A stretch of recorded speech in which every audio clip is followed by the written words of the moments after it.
Hi, this is Bobby Brown, and welcome to another fucking podcast. Truly a sight to behold.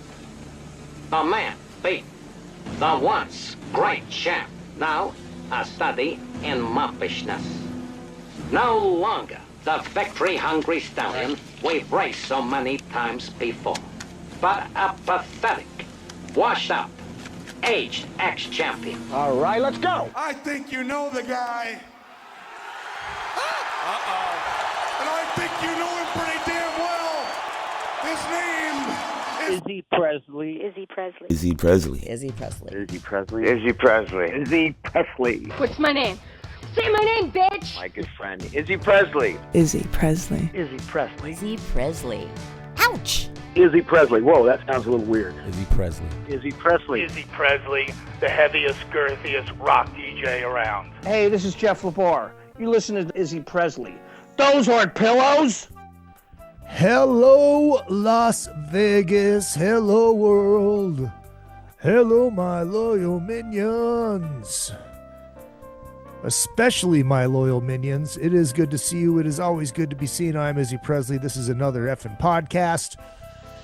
Another video version. It's been a while. I haven't had a guest on in a while. And like I said, you don't need to see me sit here and talk. Well, maybe you do. So maybe I should start recording the video for every show.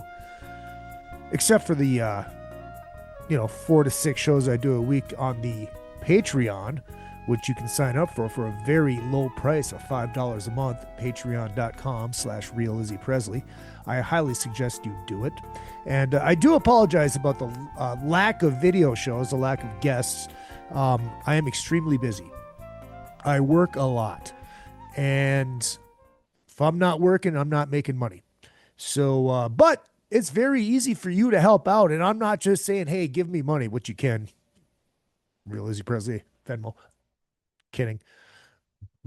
Cash App, $, Izzy Presley. Not kidding. Kidding. Just kidding. But sign up for the Patreon. It's $5 a month. That's less than a cup of coffee. A lot of you humanoids out there spend $5 a day on coffee. It's just one coffee. One coffee. Join the fun. Join the miniondom. Yes, join the miniondom. Lots of cool stuff. You heard before we get into that, make sure you hit up all of the socials. Give me a follow. Real Izzy Presley all the way across the board. Twitter, Instagram, Facebook. Of course, the show page is another effing podcast on Facebook. Go ahead and like that. And the Patreon. Get on the Patreon. And what else? Oh, yeah, the Cameo. Also the Cameo. Going to crack one for the working man. This is my very last Michelob Golden Light. As you all know, especially you Patreon folks, that I was in Minnesota over the weekend of Mother's Day and played a gig at the Red Carpet, hosted the Press Bar reunion show at the Red Carpet. It's a good time. Great to see everybody. Fun travels. And as you all know, I nearly died on the way home. But brought myself a case of Michelob Golden Light and one bottle. One bottle. So I'm going to open this. I'm going to enjoy this like a man should enjoy his favorite beer.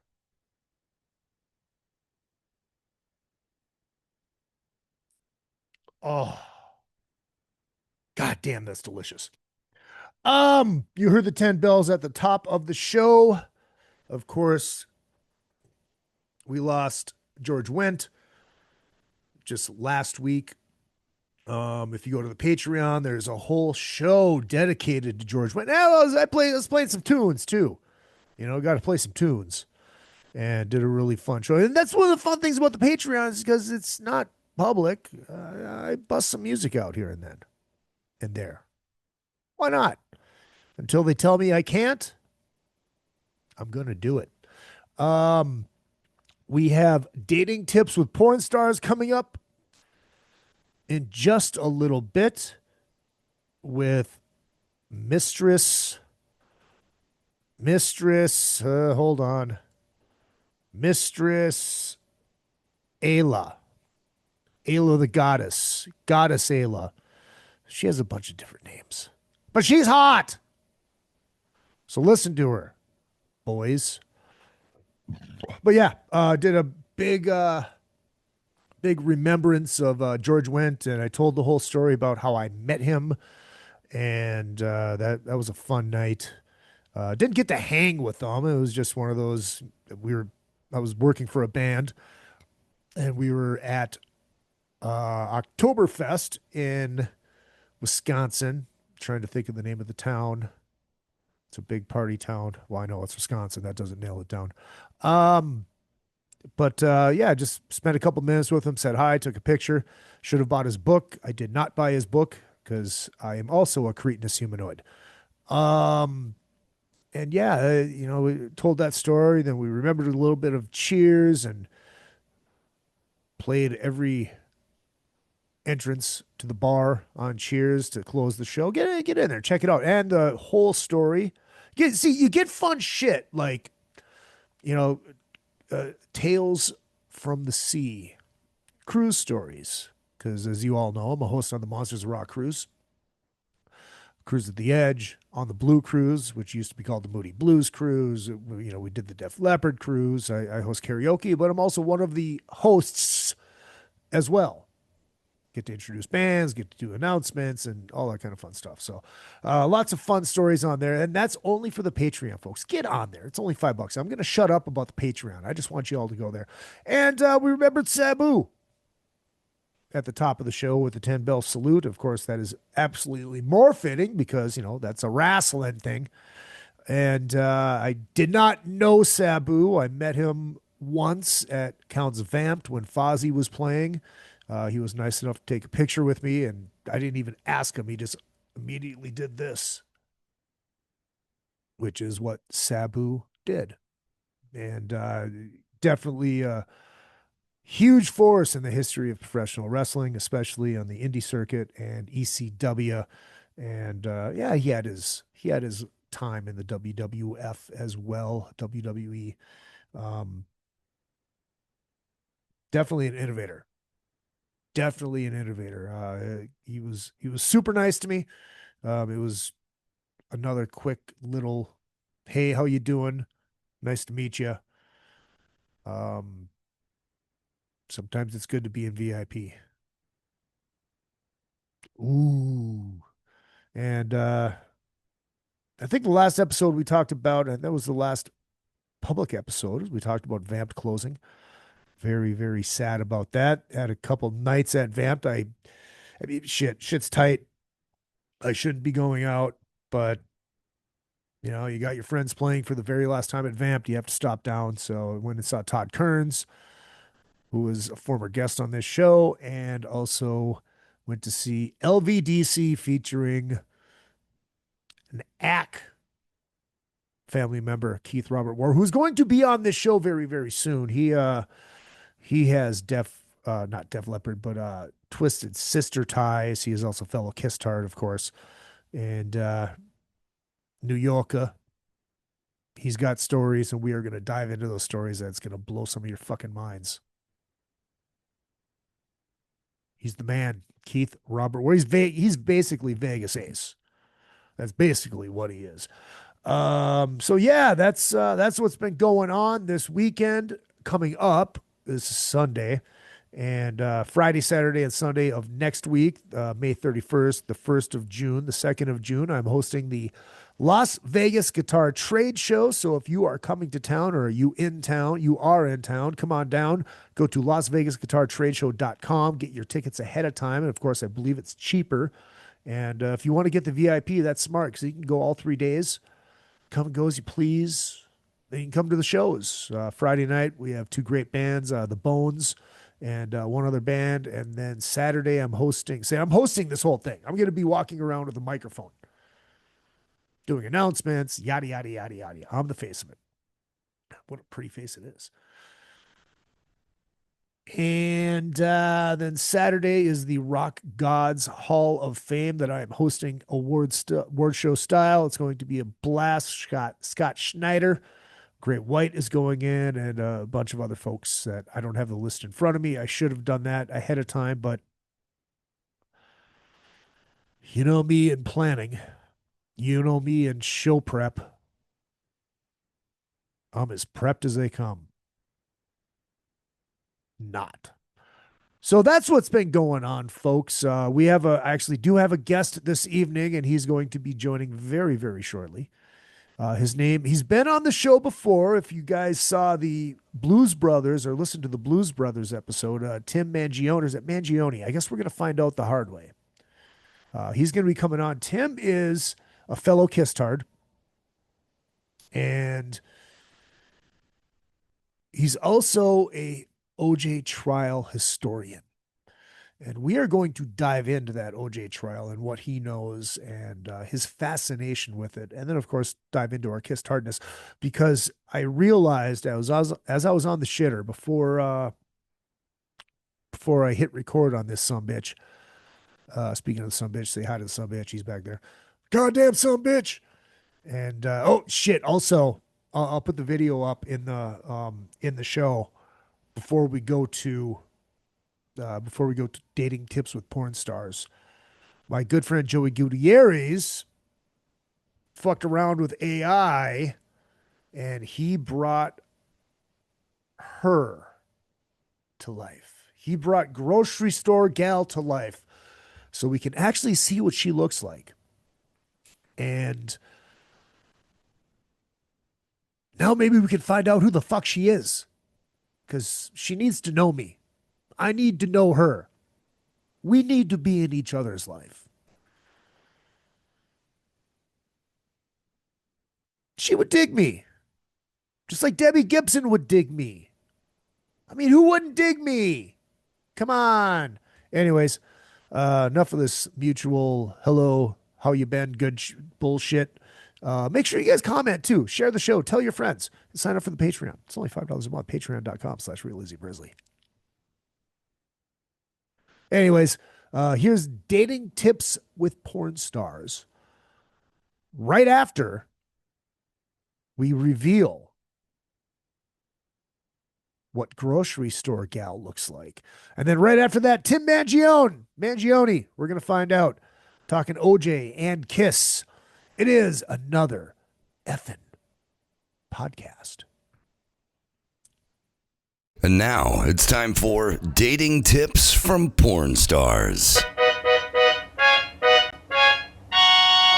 we go. Dating tips with porn stars. And what is your name? My name is Ayla, Goddess Ayla. All right, so here we go. We know confidence is king, so we're taking that off the table. Humor, looks, or money? Oh, that's hard. Honestly, I want to say money, but then that's going to be pretty miserable, so I want to say humor. Love it. Is it important for the guy to make the first move?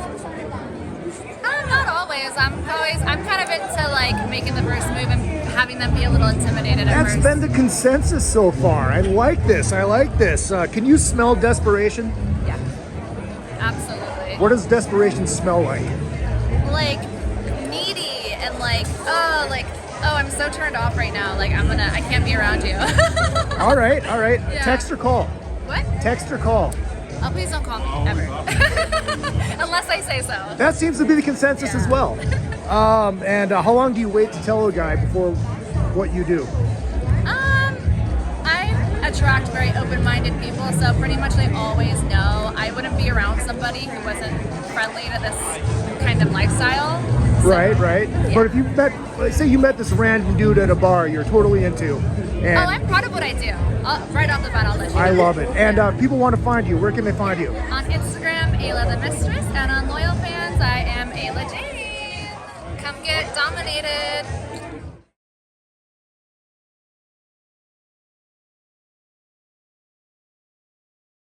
That was dating tips from porn stars. Now back to another All right, effing we are podcast back. with Izzy That was Presley. Dating Tips with porn stars with Goddess Ayla Jane. You can find her on the Twitter and all that kind of stuff, the Instagram. She said it in the video. You guys know that. Ladies and gentlemen, my good friend, hold on. Is it Mangione or Mangione? I don't know, actually. Jesus It's on the even or odd days, you know? The reason I asked is because Whatever Luigi says, you know? because on fucking Shout Out Loudcast, they say your name, they say Mangione, and I look at it and I just think it's Mangione. Yeah. So I've been called both. I've been called worse. okay, well, fucking A, there you go. Did you we're hear gonna what get they it- said about me this week? Is that why you mentioned that? Yeah, yeah. And he They is made me coming seem like to- Richard Ramirez, you know? Yeah, right. Well, I mean, we know you're coming right now from either your tent outside of the Starbucks that Paul goes to or his driveway. So Yes. we're going to get into all of that. And of course, you are a OJ trial expert, and we're going to dive into that. But we are both fellow Kiss tards, and I say that proudly. And today, Well, we're Kiss nerds. There's Kiss tards and nerds. We're well, Kiss nerds. yeah, I'm a tard. I'll admit it. I'm a tard without the money. There you go. But today's a very special day in my history. Today, May 30th, 1990, 35 years ago tonight, I was watching Kiss for the very first time, Met Center, Hot in the Shade tour, and Slaughter, Faster Pussycat were opening. So this is a very special day for me. And you said, no, that was your first Kiss tour as well. Yeah, June 30th, 1990, Meadowlands. But I didn't get Faster Pussycat. I got fucking Little Caesar. Oh, really? Yeah. Ah, damn it. That's too bad. And then, what do you remember about they that came show? back and closed the whole tour at the Garden, November 9th, Eric Carr's last show. Really? And our good friend Chris Jericho's birthday. And Winger, of course. Winger came on the bill. I didn't get to see Winger until early 2000s. I take that back. I saw him in Minneapolis on the it was them and Mr. Big on Mr. Big's first tour. Pretty fucking wild stuff. What do you remember about that show? Well, I remember from day one, I'm like, I gotta go. I had an older brother who got me into them, 5 years older, and he got out of them with the no makeup. I actually remember giving him Lick It Up. He threw it at me. He goes, they're not wearing makeup. And then I was actually growing up a diehard Leopard fan. And then when Rick Allen lost his arm, that 2 years, Kiss got me. And then I really sunk in on Crazy Nights Tour, which is my favorite non-makeup album, because it's the Kiss Bon Jovi album. Right, and then my brother got back into him because one of his buddies. And in December, they played the Meadowlands on the Crazy Nights Tour. My mother wouldn't let me go. And then my brother goes, next time they come, I'll take you. And then they did the Ritz in the city before the Monsters of Rock, where they brought back everything. I'm like, I'm going. He's like, you got to be 16 to get in. And I couldn't go. And then the following year, Paul did the solo tour. I'm like, I'm coming. He's like, got to be 16 to get in. And then they announced, I was only 16. And then Hot in the Shade came around. I'm like, I'm going. And got the permission. And great story, too. It was Memorial Day weekend, which is actually now. And in Jersey, that's like God because of, Jersey Shore and everything. And my brother is the complete opposite of me. Like, no party, no nothing, yada, yada, yada. So he was down the shore and the tickets went on sale and he's calling from a payphone. So he calls me and he's like, you're going to see Kiss. And back in the day, when you got tickets off the phone from Ticketmaster, they didn't tell you where they were. And I go, where are they? And it was pouring rain. He's putting quarters in the phone, getting a busy signal. I go, where are we sitting? He goes, fuck you. And he hung up. And then so by the time they came, it was great, no internet, but being a Kiss fan, he still found out. Heard they opened with I Stole Your Love, which is my second favorite song. My brother, who hates Kiss now, that's his favorite song. Everything started circulating, and I got the Detroit bootleg Pro Shot. So that was my new Animalized Live Uncensored. Wow. And then they announced they were doing Middletown, New York, June 17th, and my brother wouldn't take me. Then he went to Allentown. Then he went to Philly. Saw him 5 times, and they finally came to the Meadowlands. And we were the first ones online at the merch stand. I saved all my money all summer. I go up there. I want this. The guy goes, bro, slow down. So they came out. And also, this is a fun fact. There were rumors Trickster was roaming around the building, So they came out of the Sphinx, and I was shaking. My brother's one friend goes, is your brother all right? Is he having a seizure? He goes, no, he does that every day in the living room, Did you cry? I was shaking. I was knew bawling the set my list fucking eyes out. I knew the set list and everything, but and I was upper deck, but front row, but it was like I was in the building with them. That's all that mattered. Yeah. And, they brought all the old shit back. Their look was so cool. Yep. Paul with the Nikes on, And fun fact too, you notice Paul was using Les Paul that tour, because he didn't have an endorsement. Oh, that's why. That's why. Yeah. Yeah. Because I remember when they came out. I didn't see any set lists. I wasn't, pre-internet, but I wouldn't have known how to find out a fucking set list.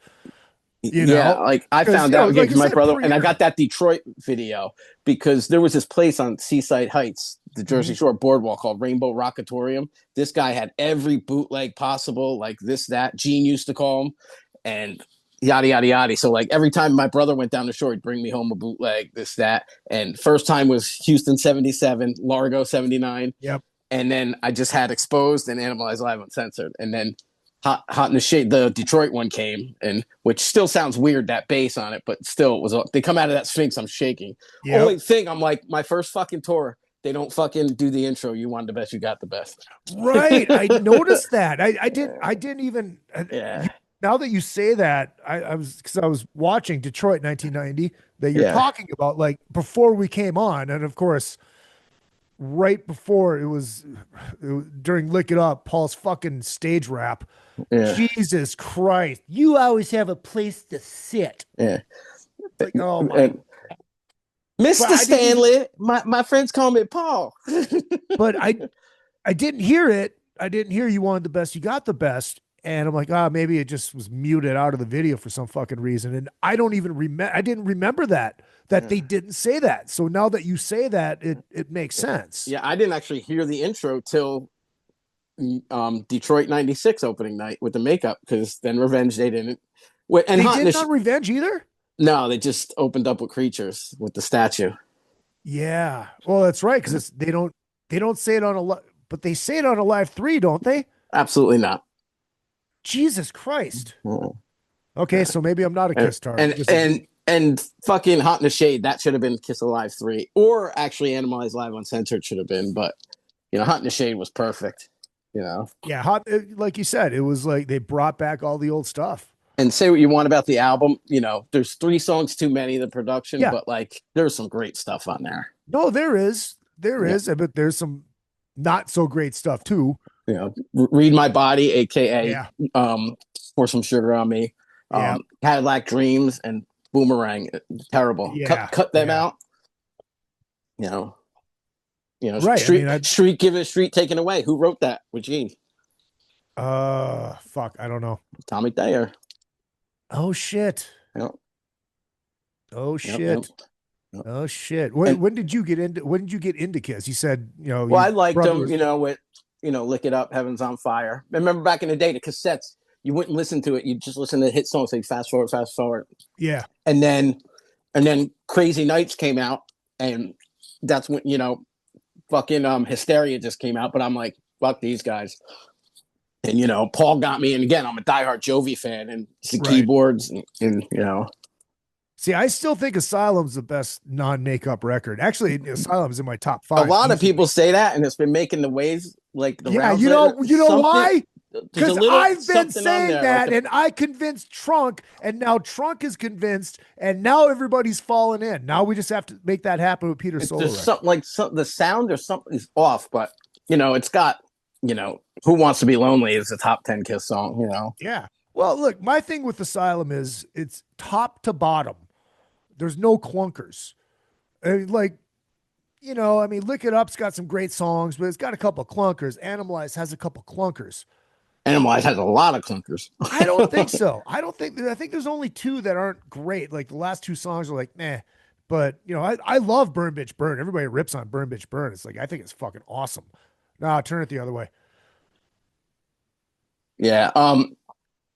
But I love all that non-makeup stuff, Oh, it's fucking great. It's fucking great. Like I remember I went to get a side or get Crazy Night. Yeah, it's better on the side because then you don't have then it's a full landscape. Right. And now you're gone. Gone. Yep. Really? Yeah. I mean, you look better. I see you. Yeah, I don't see you. It just says Tim with the start video. There we go. There you are. There we go. All right. There it goes. Yeah, it's better like that because then you don't have the Walmart, Black Friday horizontal view. Yeah. Yeah. But look, Another fun fact about Hot in the Shade too. And my brother, he like faded out, then got me back into him, and then faded out with Revenge. Plus, he went to college, so he's too cool for that. And then, now he just can't stand him because of me just beating the hell out of him into him. But he went to Paul's solo tour, and it was at this place called the Ritz, which there was 2 Ritz. The first one was Webster Hall, and then the second one was on 54th Street. And that was the second one, that's the GNR one. What year was that? 87. So no, that's the first one. That's Webster Hall. Okay. And then the second one was on 54th Street, which was the old Studio 4. Okay. And so when they did Paul's solo tour, they wouldn't go on till like 2 a.m. in the city back in the day, just for the booze factor, this, that. Yeah. So my brother and his friends, they'd wait online. 3 people would just wait online, and then they'd walk around, drinking 40s, whatever, because New York, they didn't care back then. So my brother comes home at like 5 a.m. I was like, can't wait to get my shirt. And I'm like, how was it? He's like, 2 things. The opening band was fucking awesome, and Paul played a new song called Playing with Fire. And the opening band was Warrant. Wow. And Playing with Fire, aka Hide Your Heart. Wow. Yep. Wait, he called it Playing with Fire? No, because that's what my brother, never heard, because Gotcha. So that's what my brother, kind of fucking code word or something. Because So, and to this day, my brother, got 2 soft spots: the I Stole Your Love and the Hide Your Heart. He's like, of course, they're the only 2 cool songs.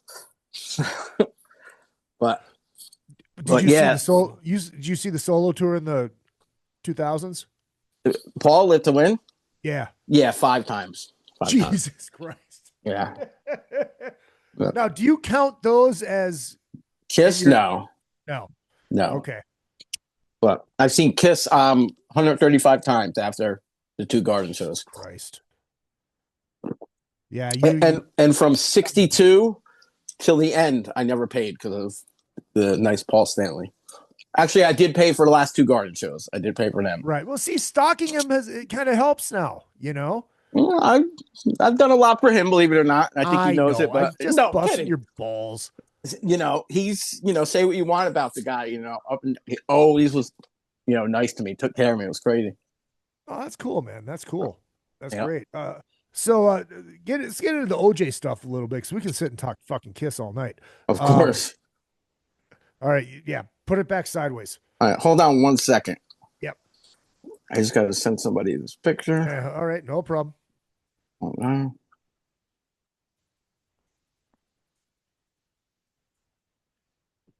While he is doing that, go online to LasVegasGuitarTradeShow.com. Get your tickets now before the show. I think they are discounted. If you get the VIP tickets, you get to go to all the shows along with all 3 days of the trade show. So there you go. Oh, and also, speaking of Kissdom, Bruce Kulick will have a booth there, and he will be there. I will be annoying him. At the last one of the days, Eric Singer was hanging out at his booth, and I'm like, hey, Bruce, how much is the Eric Singer? He's like, nothing. Just take him. Smart guy. Smart guy. So Tim runs an Instagram page. Oh, it's all about the OJ trial. Yeah. What is the exact and other address? stuff too? Oh yeah, of course. But what's the name of the Instagram page so I don't fuck it up? OJ Simpson murder trial page, but with underscores after each word. But if you just type OJ, it's the first one to come up because it's the most popular OJ page. How many followers do you have? About like 3,500 now. That's not bad. Yeah. Not bad. My goal was 100. Because all my friends are like, we can take the KISS, the Bon Jovi, the Ghost, Scott Weiland, all this, blah, blah, blah. We can't take this OJ shit no more. So just one day, I started a page. I'm calling all my friends, follow. And then, randomly some stuff happened. And then, it exploded once, I went on Chris's show because he advertised it. And then just little by little. Then he died. you know, so, you know. Now, how did you get infatuated with this OJ trial? Well, him and Eric Dickerson were always my two favorite players. And then also I don't know if you ever saw it on HBO in the 80s. There was a show called First and 10. You ever see it? Hell yeah, fuck yeah. So he was on there. Yeah. And know who else was on there too? Shannon Tweed. Shannon Tweed and the gal that owned the team. It wasn't Kirstie Alley. It was Delta Burke. Delta Burke, yes. Yes. I knew it was a dark-haired broad that got big. Yeah, very big. So I love that show and yada, yada, yada. And just Ogre was on that too. Who's that? Ogre. Who's Ogre? Revenge of the Nerds. Which one's he? The fucking football player, Ogre. I'm not a big Nerds guy, to be honest. Oh my God. Yeah. Even though I'm a big movie buff, yeah. Jesus Christ, what happened to you? Where do we begin? So yeah, I loved it. And then so the night of the murders, June 12th, it was my last week of school senior year. And I'll never forget my mother, God rest her soul. She picked me up from work at McDonald's and she's like, "Did you hear about O.J. Simpson's wife getting killed?" I'm like, "No." And she laughed. She goes, "They think he did it." Because he was, there's no internet. He was like Taylor Swift or Derek Jeter. He could do no wrong. Right. And, yada, yada, yada. And then my last day of school senior year was June 17th, the Bronco chase, which is actually one of my best friends from back home, my buddy Ben's birthday. And me and my buddies, we were at my friend Lauren's house swimming. And my buddy Richie from back home, he's diehard Knicks fan, and the Knicks were in the finals. And I was in the pool. He goes, "Get in here. OJ's got a gun with him." I'm like, "What?" So, and then just yada, yada, yada, just became like infatuated with it, but like I was always a fan of him and this and that. So. Now I had heard, there's been rumors that he didn't really have a gun. No, he did. He had a gun. Yeah. But he wasn't going to kill himself, do that. He loved himself too much. He did that for attention. Why do you think the prosecution didn't use that? Because it would have, it would have backfired on him. How would it have backfired though? Just because they could have played the sympathy card and, this, that. They tried to actually prosecute Al Cowings for aiding and abetting. That fell through, Plus OJ's lawyers were assassins, and nobody liked Marsha Clark. She was arrogant. Right. She tried standing up to him. Right. Like there's so much shit she did wrong, Right. Did you watch the trials? As much as I could, yeah. What do you remember about watching those trials? Were you I just remember like seeing it and like, oh my God, there he is in the courtroom.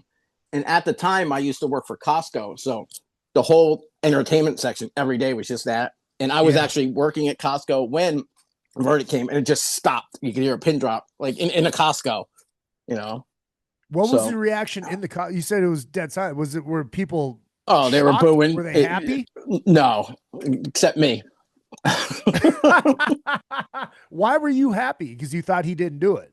Thought he didn't do it, and I was a fan, So just I'm like, he didn't fucking do it. There's no way, And then for a little while, I thought he did, and then I'll give you my like kind of continuation of Chris's show from what's happening. You're getting the exclusive here, I can't wait. And it's funny you brought up Eric Dickinson, and one thing I remember about living in LA, and he was good friends with OJ too, actually. Well, of course he was. I can't remember the dealership, but I always heard this commercial on the radio. It was Eric Dickerson, come down, buy a truck, and tell him ED sent you.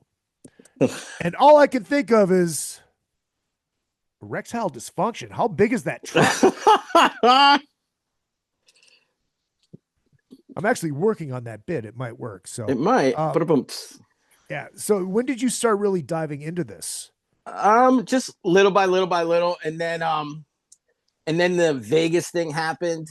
Yeah. And it just would always come up, but like just and then just fell hardcore, and then then I wouldn't talk about it a lot, and then in 2000 then he got arrested, and then 2014 15 the FX series came out, the ESPN did, so like every my phone wouldn't stop ringing. What's this? What's it? Why is this? Who's this? This and that. Da, da, da. So yeah. So okay. So that was the one with like David Schwimmer and all that stuff, right? Yes, the FX one. So yeah. What did you think was right in there, and what did you think was wrong? A lot of it was, was right, like, and it was good, I'd say like 70% true, they did their best. Okay. Right. And the characters were, they all looked like them. And, yeah. I loved, because I'm a big 80s, 90s buff, like when they'd show like a current affair or like, the old shows that we, in old commercials, we used to hate commercials. The other night I'm on YouTube watching Burger King and McDonald's commercials from the 80s. I'm like, I'd kill to, but like, I thought that was great. I thought the casting was great. I just think they could have got somebody. I love Cuba Gooding Jr., but I think they could have got somebody better for OJ. So, but so what you said 77% was right. What the 30%? What did you think was wrong? Like part of it, Bill Hotchman, who was on the prosecution, he like passed out in the courtroom. He didn't pass out in the courtroom. He passed out upstairs. But some of it's just like Hollywood some of it's shit. like that. What else? I can't even think now. But most of it was good. Like I still watch it to this day. Yeah. Of course you do. It's like me watching Scrubs over and over and over. Yeah, but it was great. The guy who played Cochran, F. Lee Bailey, and Travolta was great as Shapiro. Oh, that's right. I forgot he was in it. I just remember David Schwimmer. Yes, which he was all right. So okay, so what do you think happened to the bag, the briefcase? Oh, with the murder weapon and stuff. Yeah. Oh, that's part of my like continuation theory. Okay. So, do you want to wait? Do you want to wait to get to that then? Yeah. First off, he didn't fly to even before I, came to this other conclusion I have for you. He's not going to fly to Chicago with it. Bring it back. There was a rumor that this guy Skip Junis, who his wife worked at the airport, he said he saw OJ throwing shit out. I believe that for a little while, but because again, there's no cameras, this, that, right. But but I never thought there's that special where it's just based on Kardashian taking the Louis Vuitton bag from him. Oh, he's going to bring it there and bring it back. Really? So you think so? Okay, we it's all right. We have to wait till later to get this exclusive stuff. Exclusive. Exclusive. Now wait a minute. Is this exclusive stuff shit that you've came up with in your head? Yeah, kind of like no, like kind of continues from Chris's show. Like my theory is the same, but like I've connected the dots, so to speak. Really? And I don't know if you saw, I just posted today on the OJ page. It's a picture of him, OJ connected to mob and drugs, this, that.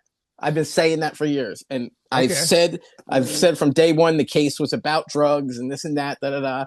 People think OJ got mad. He went there and killed her, blah, blah, blah. That's not how it happened, Okay. Well, no, so he was jealous. He did it like he right. No, it's right. not. Okay. So no, the people that haven't heard you talk about this on Jericho's show, right?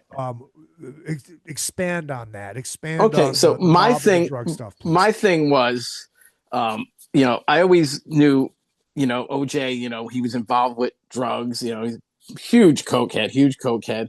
And, he, before the internet, they thought he was a prince and never was the best husband. And then, so, and Nicole, once she became single, her, Faye Resnick, Kris Jenner, they're all, blowing lines out of their mind. And I always said it was about, drugs. They ran up a tab and they blamed it on OJ and he paid it off the first time. And my opinion on Jericho's show was, they called OJ and were like, listen, and they were looking for Faye Resnick, which, she was living with Nicole at the time. And the day before she checked herself into rehab. My opinion was she went to rehab to hide. And so my opinion was they called OJ and said, give us his fucking money. And they used that as an example. And again, I never thought like OJ did it because, fucking, Ron Goldman's hands were blacker than black and OJ didn't have a scratch on him except for that little hangnail, and then, why is his shoes there? I thought OJ might've went there and checked it out after the drug dealers called him. It was like, holy shit, and that's why people are so infatuated too. Cause it's too easy. It's like, okay, people are obsessed with the Menendez case, but it's cut and dry. They fucking killed their parents. It's over and done. Right. But like people are infatuated because they got away with it so long and then they're idiots, Right. Like, do you think just to touch on them really quick, do you think it's time for them to get out? Yeah, definitely. You know, I like, agree. you know, like especially after hearing everything that went on and why they did it. And some people think that's a lie. I believe it, you know. Yeah. No, Yeah, I definitely. believe it too. Yeah. I believe it too.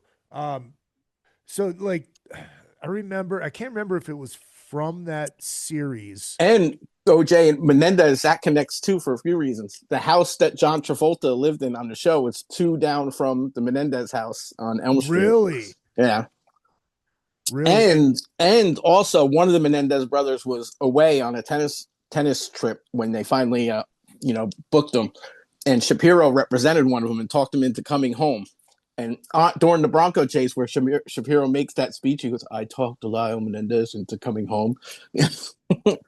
Oh, so, wow. Yeah. Jesus Christ, I didn't even fucking realize that. Yeah. And OJ, when he was on trial, he was locked up with them. Really? Yep. And on the same row, whatever you want to call it. Like famous people row? Yeah, yeah. Yep. And right, if you saw the Menendez Netflix special, you know, when they first went to jail, you hear somebody go, "Hey man, how are you?" It's supposed to be OJ talking to him. Oh Jesus! Yeah, I haven't seen. I don't have Netflix. I'll send you my code. Okay. Oh, you can do that still? I thought they allegedly, yeah. Allegedly. So okay, so you think now the footprints, yada yada yada. So that's how you explain the blood in the Bronco, then? Well, yeah, and well, now again, my new theory is actually, I always said OJ was innocent, this, that. I'm kind of, changing my mind now, but like, okay, he did it, but he wasn't by himself, and I figured out who it is, and this and that, blah blah blah. All right. Yeah. Now there was it actually kind of dials into that. There was, I can't remember if it was on that fucking series or what it was or where I can't. It's all a blur to me. It all runs together, because I'm not in it like you are. Right. Somebody saw OJ leaving. Oh, the murder scene. Yeah, leaving the murder scene. Jill Shively, who she's actually a friend of mine now, actually. I went out to lunch with her last week. All right, now explain that to everybody and remind me of how that story is supposed to go down. Well, in Brentwood on San Vicente, she was going to get something to eat, and San Vicente, it's going straight. And where she was going, actually, she was going towards the Mezzaluna, and Bundy comes up here, and OJ ran the light and hopped the curb. Yeah. And she saw him, and people thought she was full of shit, but she knew like 5 out of 6 of the letters on the license plate. And then the prosecution didn't use her because A Current Affair or one of those shows paid her $5,000, to go on there. And, so like, which they still should have used her, like whatever. But Marsha Clark said she ruined the case, this, that. And, like they should have used her. And again, they could have had OJ taking a selfie with the bodies. They still weren't prosecuting them, between his lawyers and Rodney King. Right. But she saw him hop the median. At first she thought it was Marcus Allen, but then she recognized OJ's voice because the night before she watched A Naked Gun. She recognized his voice. Did he like fucking yell at her or something? Yeah, he said, "Get the hell out of the way, get out of the way, get out of the way." And this is is this supposedly right after the murders or when he's like literally leaving? No, leaving the murders. Leaving the murders. And it was the Bronco? Yeah, his Bronco, because there's 2 Broncos. Okay, so the white one wasn't his. That was No, Al's? there's 2 white ones. They're exactly the same because AC was obsessed with OJ. AC, OJ. Yeah. They went to college together. OJ used to throw him bones, this, that. AC Cowlings, if you watch First and 10, he's one of the assistant coaches on there. Oh shit! He just licked OJ's ass, and OJ took care of him, and he was actually OJ's first wife was AC's girlfriend. OJ, swooped him up from her. I'm sure you know this, but a lot of people might not. That chase is the reason that Ford discontinued the Bronco, right? And brought you know what they replaced it with? The Escape. Really? Yeah. Okay. Yeah. Oh, you didn't know that? I didn't know that. No. No, because of OJ, they got rid of the Bronco, and that's when they introduced the Escape. Yeah. Yeah. He His Bronco is it's no more. They destroyed it because it was evidence. But AC's is in some museum in Tennessee, and it's on market for like $1 million. So okay, so that's now wait a minute. Now which one was the one in the chase? AC's. That was AC's. Yeah. Okay. Okay. Because they already had OJ's in evidence at that point. Oh shit, that makes sense. Yeah. And AC had a white Bronco because of OJ. You know. So how do you think Kato Kalin plays into all of this? That's unbelievable you say that, because he's like part of my new theory too. And like, okay, do you want to wait on? You tell me. Fuck it. Just go for it. Just go for it. I always thought that whole thing with hitting the air conditioner. If I hit my head on an air conditioner, it's just gonna be like, he said that he heard, which makes you're hitting your head on the air conditioner. And OJ, as Cochran said, hits his head on the air conditioner. No bumps on his head, of course. So, right. That was always like, I'm like, that don't make sense. Something's up with that. And Kato slipped with that, in my opinion. And that's why he said earthquake, earthquake, earthquake. That noise on the, that Kato heard was OJ saying, help me, help me, help me. Because OJ climbed the fence and Kato went out there with a flashlight and he saw OJ in his boxers. That's why he was so like nervous on the stand.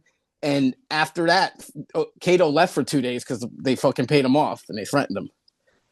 Oh, so he's not as innocent. And Kato, and OJ left, and he fucking was with the other guy, at the house, and he knows more. So okay, now just which I talk to him all the time now. I probably won't after this, but now hold on. No, just so it's for the record, this is your theory. Yeah, and it all matches up, Okay, but I just want to say this is your theory. This is not proven anything. No. Connecting the dots, playing fucking Horatio Kane here. Yeah. Well, let me raise my sunglasses. Izzy, I will tell you in a moment. Mr. Wolf. That's all. Best part of that show is the theme, right? It matches with Kiss dropping the curtain, Dude, so the last Soundcheck Live I hosted in Hollywood, it was the one that was for benefiting all the wildfires and all that kind of stuff, and they did that song, right? And they got done, and I took my sunglasses off and I walked out to the singer. I'm like, "Don't leave, just play with me, just hold on, just go with me." And I go, "No, Mr. Wolf, that sounds like murder." And he's looking at me like, huh? Like, come on, do the scream. Yeah. And he's like, huh? I love CSI Miami, but I do too. And then I heard he demanded all this money. I'm like, really? He's a good actor? I don't get it, but I will say this about CSI Miami: Kelly Duquesne was a lot harder before she got all her fucking plastic surgery. I loved what's her name? The one Spanish chick who did the biology and all that, something LaRue, Eva LaRue. Oh yeah, she was gorgeous. She was fucking smoking too. All right, so what else did they get wrong in the series? In the series, that fucking just like that fucking OJ did it, but no, it was good. It was really good. I liked it, and there's Travolta's great with some one-liners in there, but and they mentioned OJ actually when he's in jail, he mentioned oh, there's drugs out of Mezzaluna, and they blew it off, this that, but yeah, it was great. I still watch it, but it was great because it was week by week by week, and everyone was talking about it. Yeah. So okay, so you mentioned the mob and the drugs. So OJ, like I said, from day one. Keep talking after we turn the AC on.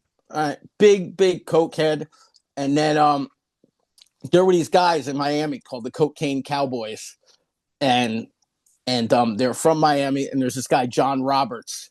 And I don't know if you ever saw it. It's actually on Hulu. It's called Cocaine Cowboys, about coke in Miami in the 80s. It's really cool. And this guy John Roberts, he's there, and they were connected to Pablo Escobar, and this and that, and there's this one podcast that like I just stumbled upon.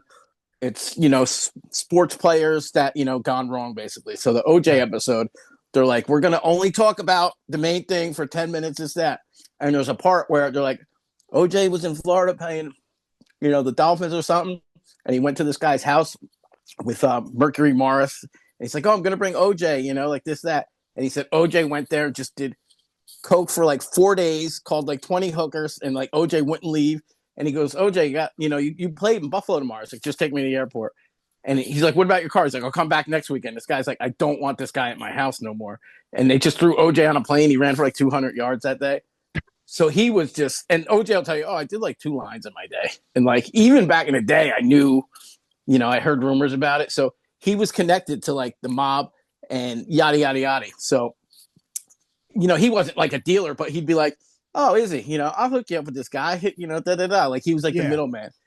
And so, so fucking the night of the murders, and it ties into saw the special, and he wrote that book, If I Did It. Right. Did you ever? And people think that guy Charlie is an alter ego. It's real. There's a person named Charlie. Okay, but see, I haven't read the book. So you kind of don't have to. There's a special. It's on YouTube. There was a interview with Judith Regan, who she worked for HarperCollins, did the Stern book and everything. Mm-hmm. She actually got fired for doing this book, and they interviewed OJ, and then they shelved it till 2017 or 18. But OJ, came out with the book, first off because they gave him $500,000, because he needed money. Second, he started confessing all this stuff because the main drug dealer, this guy Joey Ippolito, which, funny story, Joey Ippolito sold me my first Hyundai when I was 18 years old. So this guy, he actually, so in 94, Nicole owed a ton of fucking money the night of the murders. Charlie showed up at OJ's house and be like, yo, this bitch, this, that. And OJ's like, all right, we'll show her. And they went there to just scare this, that. Goldman walked in, Nicole, she, fuck you, OJ. She swung at him and boom, boom, boom. And so OJ got her, and the Charlie guy got Ron. That's why OJ don't have nothing on him. So it was connected to drugs, like I always said, right. So, and also, everyone said on that special, OJ's like, oh, well, Charlie came to see me and just said, they're messing around with fucking guys. OJ, fibbed about that because of the drugs, but it was because of that. And people are like, oh, that's his alter ego, this, that, that. He's kind of telling you everything. So this guy, Charlie, he was in the mob. He runs a go-go bar in Miami now, this, that, the other thing. And he's doing some documentary, and he confessed to it. He literally confessed to it, and they were going to come out with a movie, then they're not, this, that. And then when people confront him, he's like, oh, I was joking. But there's this one private investigator who I follow on YouTube, and he's like, I have his confession right here, this, that, da, da, da. And now this guy, Charlie's suing him. But and Charlie, just for the Charlie record, was with OJ in Vegas when OJ got arrested in Vegas. Just for the record, I live in Sheboygan, Wisconsin. Okay. I live in Sheboygan, Wisconsin. That's where I live. Sheboygan, Wisconsin. Oh, so nobody comes after you. Yeah, exactly. Well, the main guy's all dead now. That's why OJ started talking. Oh. Yeah. So the main guy, is that Charlie? No, that was his Joey Ippolito guy. He was like a beast. So, he told Charlie, go get my fucking money. And OJ just should have been like, all right, I'm going away. We'll do it when I get home. But OJ's, ego, this, that, blah, blah, blah. And, they went there and yada, yada, yada. And so got out of control. That's your new theory. Yeah. And then, and there's literal, the Cochran and all them, their one investigator, Dr. Henry Lee, he's like, only Superman killed all those people. It couldn't just be O.J. Simpson. And there's sketches and little imprints of, Charlie's shoes that they just didn't want to use, this, that. Really? Yeah. There's so much stuff there, No, where's all this stuff available? Is this all in like YouTube documentaries and kind of stuff? Oh yeah. Like, and okay. Even in the trial, Cochran brought it up. Like there was another shoe print, not clear as day as OJ's. Because what happened was once everything happened, they stripped. They just ran out of there in their socks and their underwear.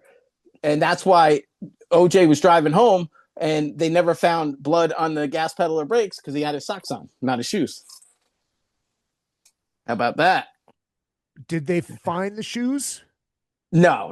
So that's where Kato comes in. So anyway, and they found somebody else, and the prosecution, they wanted it to be OJ just because big name, and they get back for Rodney King.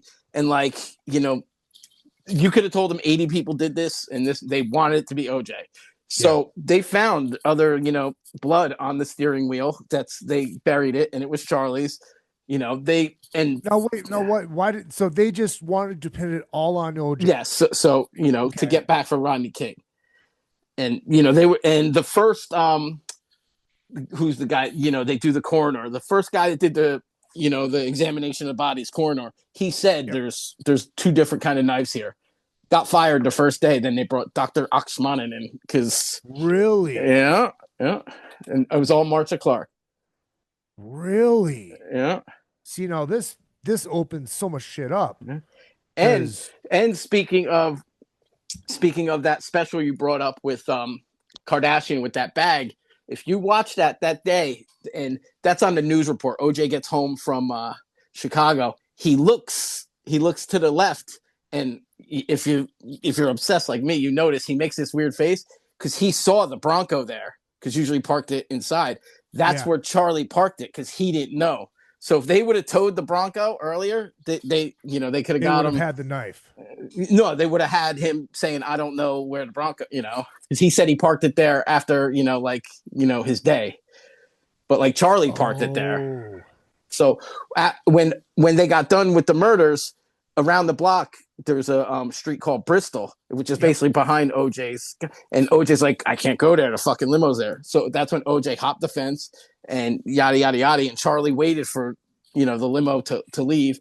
Him and Kato, Kato help him, get and leave, and Charlie left, and he got rid of all the evidence, went back to Florida, and never heard from him again. So Kardashian didn't take the evidence. No. Charlie did. Yeah, Charlie did, and he got rid of it. And then if you notice, when OJ left LA, first he had to sell Rockingham, and they destroyed it because he owed back taxes in the Goldmans, this, that. Then he went to Miami. Who lives in Miami? Charlie. I got pictures with OJ and strippers and Charlie, and then Charlie helped him, rob the Palace Station.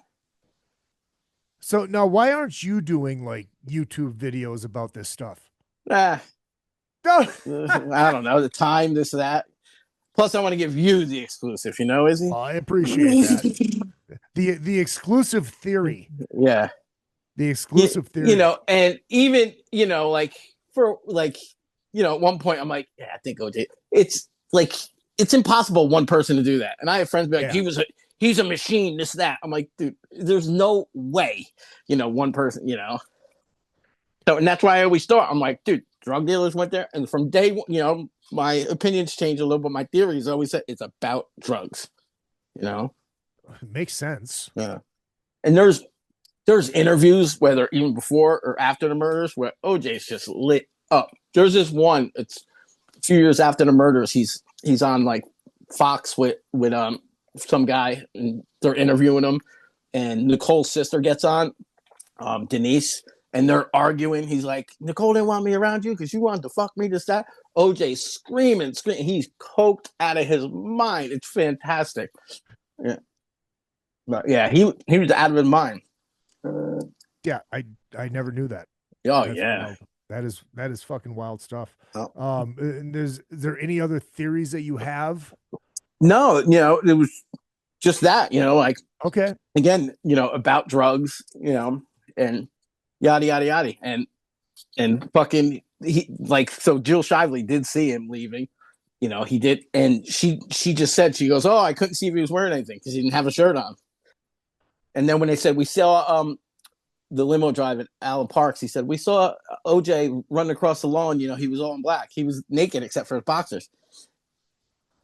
You know, and Kato said, "Yeah, I went out to get a flashlight, and then he went down the alleyway with the glove, and he turned around because OJ told him not to go there. But OJ was banging on his door, Okay, or his side of the bungalow. Now, when you said, he saw him in his underwear, he was talking about OJ, not Kato. No, Kato was watching TV, and OJ was banging on the. You know, Kato was obsessed with OJ. You know, really. So, you know, and then, like I said, then 2 days later, Kato just says, I want to get the hell out of there. I want nothing to do with this. They paid him to leave for a few days. Right. Has Kato's story changed over the years? Nothing.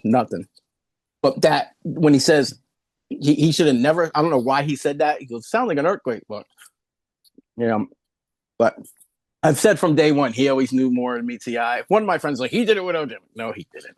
But like, you know, like and then this all came out. I'm like, he knows everything, you know.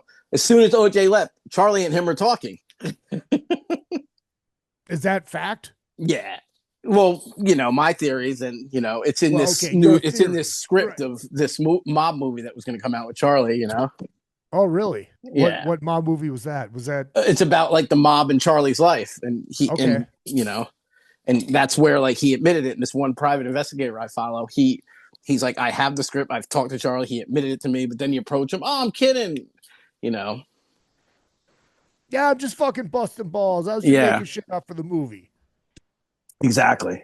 And this private investigator, he's gone to the Goldmans, the LAPD, and they don't want to hear it just because, you know. Okay. All right. Do you think we're ever going to hear the truth? No. And fucking OJ, when he died, you know, he's got 4 kids, 2 with Nicole, 2 from Margarita's first. And the first 2, you know, right before he died, like they signed NDAs in the room. So I think he finally confessed to them. He admitted what happened. That's why I didn't know they signed NDAs. Yeah. Do you think Kato has an NDA signed too? No, I just think, you know, he can't say nothing now because his life was, you know, like as Kato says, I became famous for wrong reasons, you know. Right. And now Kato could say I killed OJ with him, and nobody wants to hear it or believe it. This, that, right. You know, like it's. Did you listen? He had a podcast. I listen to him all the time on there. You know. Yeah. I promote it for him. I tag him and stuff. We talk. Okay, so he's still doing it. Yeah, and we DM back and forth, me and him. I was actually trying to get him on Jericho's show, but like just didn't work out. Blah blah blah blah. But you know. Right. And he, you know, I think he was fucking banging Nicole too. You know, his best friend was. That's how he met her. You know. Okay. So it was. Yeah. So it's weird because for some odd reason, I always thought it was OJ's house or that he lived in the guest house. He did. Well, first he lived. OJ. Okay, he lived on 325 Gretna Green, which is a few blocks from Rockingham. And that's where those 911 tapes are that were OJ, you know, fuck you, da, da, da, da. Kato lived there. And then Nicole left there, went to Bundy, and she just had a spare room. And, you know, OJ's like, no, you're not living there. Come live with me in a bungalow. So, of course, and then apparently him and Nicole hate each other after that because she was jealous. Because she was pissed at him, felt he turned on her, yeah. And let me tell you something, that 911 call, yeah, again, OJ's coked out of his mind. He kicked down the door. You know, like, but if you hear what he's saying, I kind of agree with him because, like, what is he saying? If you know, you hear the story how he used to stalk her a little, and he saw this guy KISS Geekfest, who he's a restaurateur. He owned Mezzaluna on San Vicente and Brentwood, and there was one in Aspen. That's where Nicole met him. Nicole dated him a little, and OJ, you know, saw her giving him a Hummer. So OJ kicked down the door and she's like, OJ, this, that. He's like, oh, really? He's like, you're sucking Keith's dick in the living room. My kids are upstairs. He went about it the wrong way, but I think he was right. And that guy was a drug dealer too, that guy Keith. It's wild how it always comes back to drugs. Oh, yeah. They were running out of that Mezzaluna. It was crazy. Right. Now, so now the Bundy house is no longer there, correct? No, it's there. And if you go to the back alley, it looks exactly the same, which is, and the front, it's the same house, but Like it used to be like all open and had a white gate, but like Right. now there's big trees, bushes around it, Yeah. and wooden gates. They don't even use the entrance no more. Yeah, But like, 'cause I went, you know, you it's know, there. And where the door is to the right a little, which is almost on the other property, is actually where the murders happened. And because you can line it up with, there's this one picture of the cops standing out there and trees, and there's a kind of a gutter hole in the road, and I've matched them up, this that. So, but it's the same place, you know. Okay, I thought for some But reason she doesn't use they don't use the front. This whoever's there. Right. Now I don't. I thought somebody had said that they knocked it down and No, they knocked down Rockingham, OJ's house. Oh, okay. Yeah. Okay. And know who bought it? The guy who used to own those Jerry's Delis out here. Yeah. So he bought it and he knocked it down, not because of OJ this that. He just said the renovations would have costed him too much, because OJ with back taxes, and then the Goldman sued him in the civil trial, so like he owed him money. So that was that. Then he fled to Miami because I guess couldn't get him down there. Plus he could live on his pension because you can't touch that. So which was like $25K a month. So plus he was doing other shit, you know, the drug shit and you know autograph shows behind the back, funneling it, like, you know. Oh, dude, this is fucking wild stuff. Yeah. And then in Miami, the police raided his house because somebody said that OJ was dealing ecstasy there and this and that, and all they found was he was stealing DirecTV.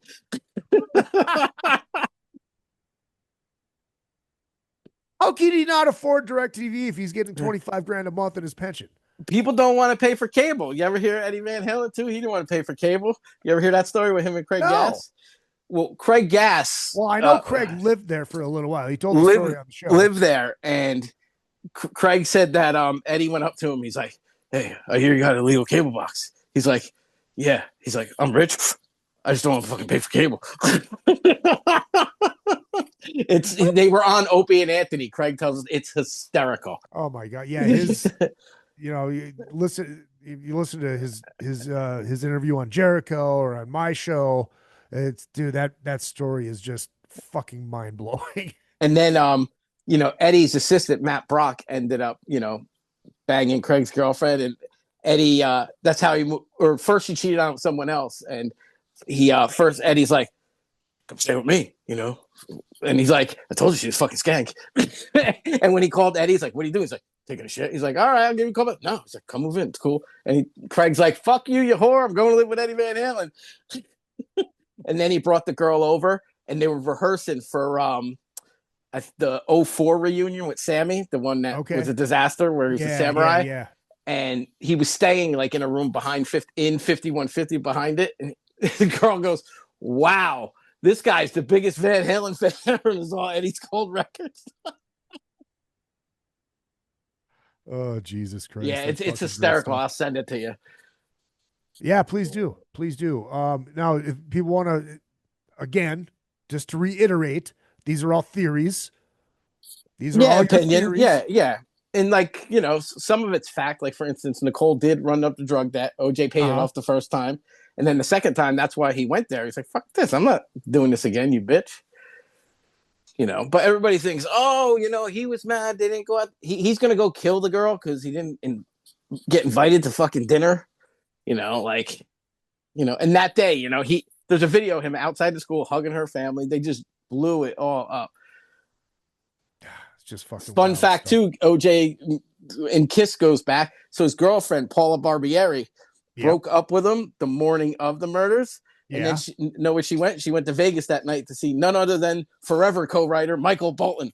Oh, Jesus Christ. It's so funny. It's like, you know, I'm like in the grocery, and all of a sudden I hear, "How am I supposed to live without you?" I start crying. Yeah, I'm, you know, big fan, Michael Bolton. Saved by the Bell. That's the song when Zach and Kelly break up outside of course. The Reed Ball because of that douchebag Jeff Patrick Muldoon. Yep, who also is Richard on Melrose Place, and he was also Austin Reed on Days of Our Lives. That's another thing. I'm a huge Melrose and 90210 fan. Of course you are. That's right. Yeah, you're like a pop culture nerd. Oh yeah, dude. High school 90210, every week I'd go watch it with these 3 or 4 hot girls, and then after we'd go to our Peach Pit, the Jefferson Diner, and all my guy friends were like, you're just going there trying to get some tail, and all the girls were like, no, he shushes us, you know. And you're like, no, I just want to hang out with the hot chicks, and they watch. No, I was more obsessed with 90210 than the hot chicks. Jesus Christ, Tim. People want to find the Instagram. It is OJ Simpson murder trial page. Yeah, there you go. And I'm Star Child 37. That's right, of course. That's where the inner KISS tard comes out. And I say that lovingly. Of course. I say that lovingly. Timmy, dude, thank you, man. Of course. I appreciate it. And I'm going to hit the outro music I've been using for 12 years. So real quick, some Vegas questions. So what's up with Vamped? What happened with Vamped? Yeah. Dude, it's just I saw an interview with him. He has another business venture. He can't say what it is, so he's selling it. Yeah. Yeah. I there's some stuff going on. You think it's gonna stay it, or they're gonna? What's your opinion on that? I hope somebody buys it. Yeah. I was only there once last time I actually saw you for quarantine, and I'm like, this place is great. Place. I fucking love Vamped. Correct me if I'm wrong. That was Vince Neil's old place, right? Correct. Okay. Yeah, that was Feel Goods. Yeah. No, dude. Look, the vibe of there was just great. You know. Oh, it's phenomenal. But here's the thing: rock clubs are a money pit. Yeah, of course. You know, and nobody wants to see, as much as we fucking hate pay to play and all that shit. Nobody wants to see that here. Yep. And, you know, they Vamped. Those guys fucking took care of us very well when we played there. Yeah. But, you know, if you're not generating money. Yeah. You know, yeah, it sucks. Like I said, I was only there once, and that vibe in there, I'm like, this place is great. Oh, dude, it's the best. It's my favorite rock bar in the world. Right. You know, I mean, like the Rainbow's different because it's a restaurant. Yeah, it's a restaurant. It's a hang. And this is a hang too, but we get to watch fucking killer bands in a killer bar with a killer sound system and killer people. Right. You know, it's just, dude, I was there twice this weekend, even though I shouldn't have been. But, you know, you're taking it all in. No, I get it. Well, dude, it's like Todd Kern's last show at Vamped. You know, then fucking LVDC's last show at Vamped, and I've got like Keith, who plays in ACK, he's the Angus. It's like, well, I got to go support my bros, right? You know, it's like, dude, I hate it, right? I hate it. It sucks. It's so dumb, so dumb. But yeah, it sucks, man. I hope somebody comes in and fucking saves the day. I mean, I know it's never going to be the same. Right. You know, there's just a feel there. And yeah, exactly. And part of that main feel is Corey and Danny. Yeah. You know? So it's like, dude, he's like, you're playing that stage and you look up to Danny's little fucking bat cave up there, and he's just up there fucking rocking out. It's like, yeah. Yeah. Can I have a Trans Am? Never worked. I tried. Right. It never worked. But yeah, dude, it sucks, man. What other Vegas questions you got? That's it. Oh, all right. Very well. Palace Station, when I came there for quarantine, I stayed there, you know, where. Of course you did. And no, it's funny. I introduced you that night. My buddy Tommy, who was with me, he's from Jersey, you know, like he's like my KISS sidekick, this, that. And I call him my big little brother because he's like 10 years younger than me, but he's smarter and takes care of me. And he was my sidekick at the last 2 KISS shows, this, that. He's tight with PJ and Steve. So he's like, I'm going to come out for, you know, the weekend, you know, we'll go to Whiskey and then we'll go to Vegas. And he's a big Hewlett guy. So we're there and we stay at Palace Station. So I check in. I'm like, can I get room 1203? And the lady's like, we don't have a 1203. And Tommy said, what are you talking about? And during the pandemic, they remodeled it, and 1203 is the room where the robbery was. Right. But the lady goes, we don't have a room 1203. Did they change the number on it? They just remodeled that wing or something. I don't know. Oh. But I did, you know, like I did one of my you know, sightings where I go to houses and stuff on the steps where OJ walks in, you know. That's just fucking insane. But Yeah. look, actually, it's not because I do stupid shit like that, like movie locations. Oh yeah, I love it. Yep. And all my friends from back east, they give me requests, so it's pretty cool. Yeah, I just saw one. There's a guy that's been on this show a couple times, where he's got this urban explorer page, and it's all about movie places. Yeah. And he just posted one from where the famous Clyde, right turn Clyde, happened in Burbank on Victory, with the restaurant in the background that's still there. Right. Yeah. All the stuff they use in the Valley in Burbank, Van Nuys, Yeah. all the you'll see like an old McDonald's, old Burger King. It's all still there. That was one of the fun things about living in LA. Yeah. Seeing all that shit. Like, I still go Damone's go to shit. apartment. Yeah. Right in North Hollywood. I went there last year. And that's right around the block from Butch's apartment when he goes and gets the watch in Pulp Fiction. It's right around the block. Really? Yeah. Jesus Christ. But yeah, it's just stupid. It's not like the Saved by the Bell high school. Yeah. It's the Better Off Dead house. Speaking of Fast Times, in Brentwood, a block away on San Vicente, there's a Coffee Bean, and that's where the All American Burger was. Really? Yeah. Oh shit! I'll have to remember that next time I'm just cruising around LA, which I don't think I'm gonna be back until September. Well, you let me know. I will. We'll do an OJ tour if I have time, because I'm usually in and out. Right. But if I have time, if I have a day, we'll see. It all depends what the finances look like. And ladies and gentlemen, you can help with that, not by sending me money. Well, you can. Join the Patreon for $5 a month. But sign up for the Patreon. It's $5 a month. You can contribute, and look, you get shit like this on the Patreon. You get fun stuff like that on the Patreon. So maybe we do something just for the Patreon, the OJ.